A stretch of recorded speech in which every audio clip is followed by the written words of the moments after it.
Well, now for more perspective on the U.S. economy, let's bring in Gregory Daco. He's the chief U.S. economist at Oxford Economics. Welcome back to the show. My pleasure. So let's first start by having you talk about the latest GDP revisions and what that tells us about where the recovery is headed.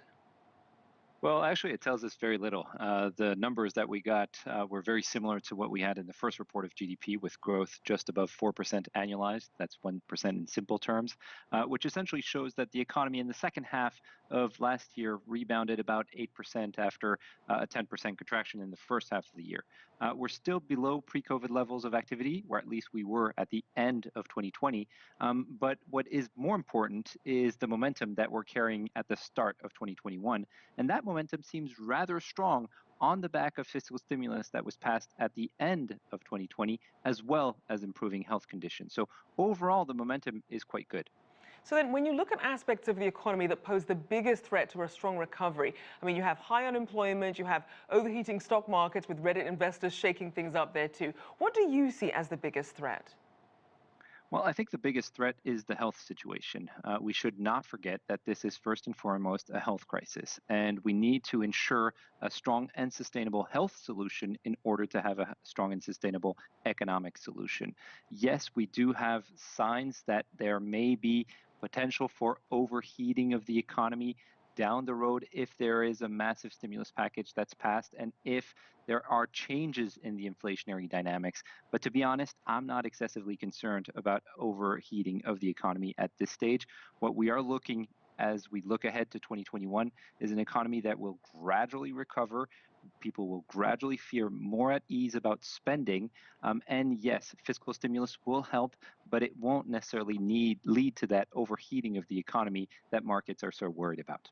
And obviously unemployment is a huge issue for people sitting around the kitchen table wondering how they're going to make ends meet. Do we have a sense of the job market outlook and the kinds of jobs that might be coming back? Yeah, and that's exactly why we don't see overheating in the near future for the U.S. economy. We still have 10 million fewer jobs than we had prior to the COVID crisis. We still have millions of people that are underemployed, that are either working part-time or are essentially have stopped looking for work because they couldn't find the work that they wanted to. So if we look ahead over the next few months, we're going to see a combination of positive factors with an improving health situation, gradually more diffused vaccines, as well as warmer weather, and an environment that is still fiscally stimulated with the American Rescue Plan, all working in conjunction to support a gradual acceleration of economic activity. And we think what is likely to be a mini summer boom for the U.S. economy. And overall, we expect the U.S. economy to add about 6.5 million jobs over the course of this year. So obviously unemployment is something that the Fed always keeps a very close eye on. Talk about the Fed's expectations, given what we heard from Powell's recent testimony. Well, the Fed has a new reaction function. Essentially, it's putting much more emphasis on ensuring that there is a broad and inclusive labor market recovery, a recovery that benefits not just a few, but the most people as possible.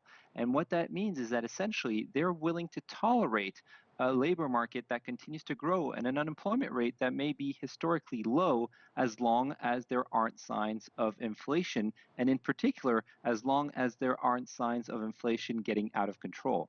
The key fear right now that we're seeing in markets is that this 1.9 trillion American recovery plan will lead to higher inflation and spiraling inflation.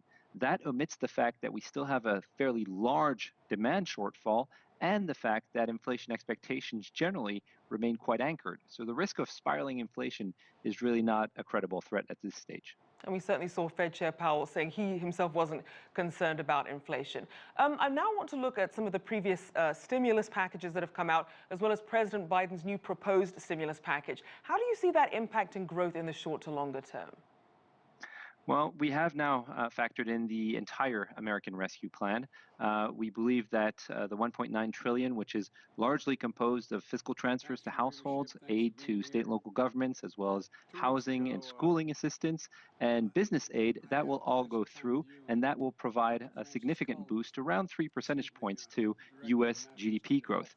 We now expect U.S. GDP growth in 2021 to be slightly above 7%, and that's up from around 4% before we had integrated the American Rescue Plan. So overall, we expect fairly strong economic momentum over the course of the year. Again, growth for GDP around 7%, and the economy adding about 6.5 million jobs over the course of the year. And just very quickly, what, if anything, is being done to make the recovery more equitable, given that the pandemic has disproportionately affected women and minorities? Well, I think there is a big part of the agenda, the Biden's agenda, and his policymakers that aims at supporting more equal job recovery and more equal job gains across the society. So aiming for issues that have restrained economic activity in the past. In the current context, more specifically, there is some aid that is directed towards childcare, which we know has been a key issue during this pandemic with schools closing that has forced some people to stay on the sidelines, not by choice, but by obligation to tend to childcare. So that's going to be a key part of the recovery, and that's going to be key not just in supporting employment gains, but also supporting more active participation in the labor market, with people coming back to the labor market and actually finding jobs, because that's really what we want to see. We want to see a broad-based recovery that benefits all and that allows everybody to come back to the labor market and find a job. Indeed. Thank you so much. Gregory Daco there, Chief U.S. Economist at Oxford Economics.